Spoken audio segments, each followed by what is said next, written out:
O Catecismo em um ano.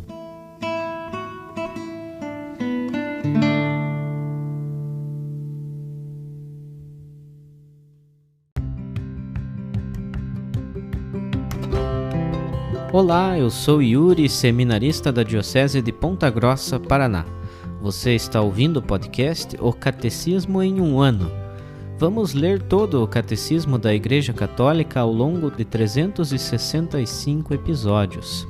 Estamos utilizando a tradução em português apresentada pela CNBB em 2013, baseada na edição típica em latim de 1997.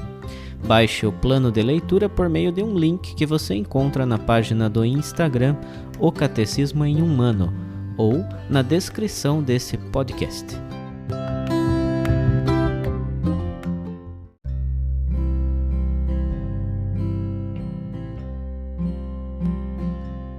Hoje é o dia 55 do nosso plano de leitura do Catecismo em um ano. Estamos na primeira parte do Catecismo, a profissão de fé. Na segunda seção, que trata dos símbolos da fé. E com a leitura de hoje, vamos finalizar o capítulo 1 desta segunda seção, cujo título é Creio em Deus Pai. Para tanto, faremos a leitura dos números 410 a 425.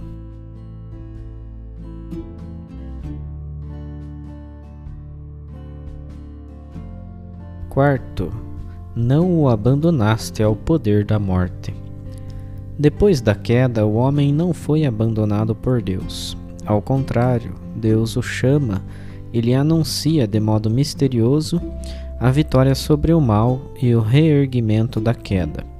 Esta passagem do Gênesis foi chamada de proto-evangelho, por ser o primeiro anúncio do Messias Redentor, do combate entre a serpente e a mulher e da vitória final de um descendente desta última. A tradição cristã vê nesta passagem um anúncio do novo Adão, que por sua obediência até a morte e morte de cruz, conforme Filipenses capítulo 2, versículo 8, repara com superabundância a desobediência de Adão. Além disso, numerosos padres e doutores da Igreja veem na mulher anunciada no proto-evangelho a mãe de Cristo, Maria, como nova Eva. Foi ela que, primeiro e de forma única, se beneficiou da vitória sobre o pecado conquistada por Cristo. Ela foi preservada de toda a mancha do pecado original e, durante toda a vida terrestre, por graça especial de Deus, não cometeu nenhuma espécie de pecado. Por que, no entanto, Deus não impediu o primeiro homem de pecar? São Leão Magno responde: a graça inefável de Cristo deu-nos bens melhores do que aqueles que a inveja do demônio nos havia subtraído. Santo Tomás de Aquino afirma: nada obsta a que a natureza humana tenha sido destinada a um fim mais elevado após o pecado. Com efeito, Deus permite que os males aconteçam para tirar deles um bem maior. Donde a palavra de São Paulo, onde porém se multiplicou o pecado, a graça transbordou. Romanos capítulo 5, versículo 20. E o canto do Exultet. Ó feliz culpa que mereceu tal e tão grande Redentor. Resumindo, Deus não fez a morte, nem se alegra com a perdição dos vivos. Foi por inveja do diabo que a morte entrou no mundo. Satanás, ou o diabo, bem como os demais demônios, são anjos decaídos por terem se recusado livremente a servir a Deus e a seu desígnio. Sua opção contra Deus é definitiva. Eles tentam associar o homem à sua revolta contra Deus. Constituído por Deus em estado de justiça, o homem, instigado pelo maligno, desde o início da história, abusou da própria liberdade. levantou-se contra Deus, desejando atingir seu objetivo fora dele. Por seu pecado, Adão, na qualidade de primeiro homem, perdeu a santidade e a justiça originais que havia recebido de Deus, não somente para si, mas para todos os seres humanos. À sua descendência, Adão e Eva transmitiram a natureza humana ferida por seu primeiro pecado, portanto privada da santidade e da justiça originais. Esta privação é denominada pecado original. Em consequência do pecado original, a natureza humana está enfraquecida em suas forças, submetida à ignorância, ao sofrimento, à dominação da morte e inclinada ao pecado, inclinação chamada de concupiscência. Afirmamos, portanto, com o Concílio de Trento, que o pecado original é transmitido com a natureza humana, não por imitação, mas por propagação, e que ele é, portanto, próprio de cada um. A vitória sobre o pecado conseguida por Cristo deu-nos bens melhores do que aqueles que o pecado nos havia tirado. Onde se multiplicou o pecado, a graça transbordou. Romanos capítulo 5, versículo 20. Segundo a fé dos cristãos, este mundo foi criado e conservado pelo amor do Criador. Certamente este mundo foi colocado sob a escravidão do pecado, mas Cristo crucificado e ressuscitado quebrou o poder do maligno e libertou o mundo.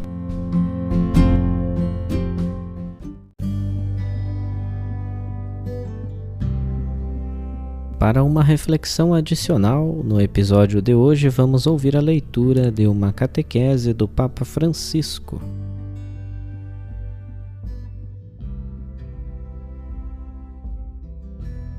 Papa Francisco, audiência geral, quarta-feira, 16 de março de 2016. No livro do profeta Jeremias, os capítulos 30 e 31 são chamados Livro da Consolação, porque neles a misericórdia de Deus apresenta-se com toda a sua capacidade de confortar e abrir o coração dos aflitos à esperança. Hoje queremos também nós ouvir esta mensagem de consolação. Jeremias dirige-se aos israelitas que foram deportados para terras estrangeiras e prenuncia-lhes o regresso à pátria. Este retorno é sinal do amor infinito de Deus Pai, que não abandona os seus filhos, mas ocupa-se deles e salva-os. O exílio tinha sido uma experiência devastadora para Israel. A fé tinha vacilado porque em terra estrangeira, sem o templo, sem o culto, depois de terem visto o país destruído, era difícil continuar a crer na bondade do Senhor. Por vezes, também nós podemos viver uma espécie de exílio, quando a solidão, o sofrimento e a morte nos fazem pensar que fomos abandonados por Deus. Quantas vezes ouvimos estas palavras? Deus esqueceu-se de mim. São pessoas que sofrem e se sentem abandonadas. E quantos irmãos nossos, por sua vez, estão a viver neste tempo uma real e dramática situação de exílio, distantes da sua pátria, tendo ainda nos olhos os destroços das suas casas, no coração o medo e muitas vezes, infelizmente, a dor pela perda de entes queridos. Nestes casos, podemos questionar-nos: onde está Deus? Como é possível que tanto sofrimento possa abater-se sobre homens, mulheres e crianças inocentes? E quando procuram entrar em alguma parte, são-lhes fechadas as portas. E estão ali na fronteira porque estão fechadas muitas portas e muitos corações. Os migrantes de hoje, que sofrem o frio, sem alimentos e não podem entrar, não sentem o acolhimento. Fico muito feliz quando ouço ou vejo que há nações, governantes, que lhes abrem o coração e as portas. O profeta Jeremias dá-nos uma primeira resposta. O povo exilado poderá voltar a ver a sua terra e a experimentar a misericórdia do Senhor. É o grande anúncio de consolação. Também hoje Deus não está ausente nestas situações dramáticas. Deus está próximo e faz obras grandes de salvação para quem nele confia. Não se deve ceder ao desespero, mas continuar a ter a certeza que o bem vence qualquer mal e que o Senhor enxugará todas as lágrimas e nos libertará de qualquer receio. Por isso Jeremias empresta sua voz às palavras de amor de Deus pelo seu povo. Com amor eterno te amei, também com amável benignidade te atraí. Ainda te edificarei e serás edificada, ó Virgem de Israel.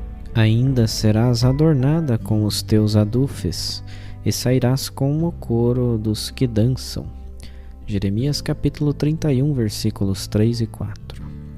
O Senhor é fiel, não abandona na desolação. Deus ama com um amor infinito, que nem sequer o pecador pode impedir, e graças a ele o coração do homem enche-se de alegria e consolação. O sonho confortador do retorno à pátria continua nas palavras do profeta que, dirigindo-se a quantos regressarão a Jerusalém, diz: hão de vir e exultarão na altura de Sião, e correrão aos bens do Senhor, o trigo e o mosto e o azeite, e os cordeiros e os bezerros. E a sua alma será como um jardim regado, e nunca mais andarão tristes. Jeremias 31, versículo 12.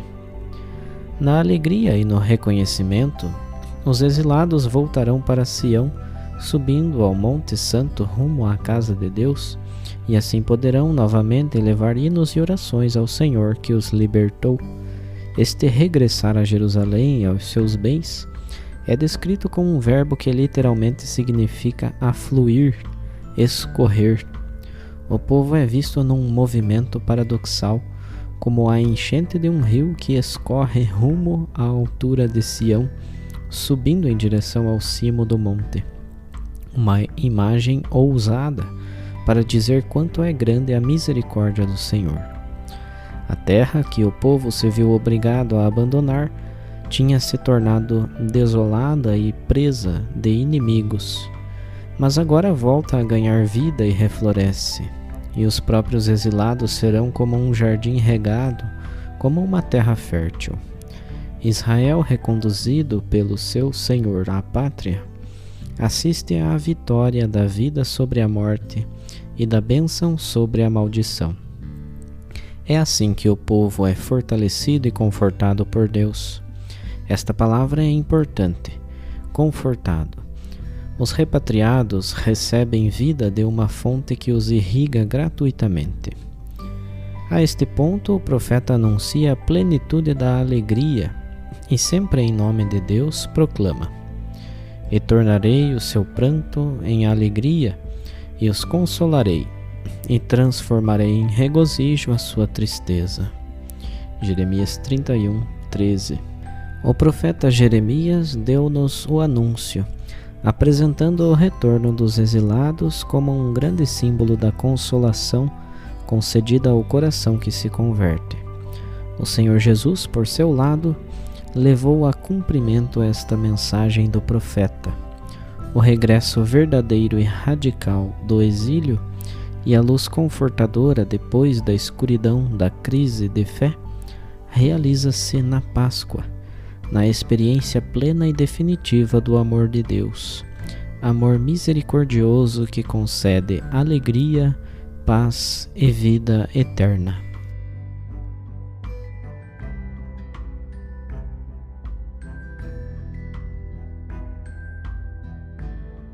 Os textos das catequeses papais encontram-se na íntegra no site da Santa Sé, vatican.va.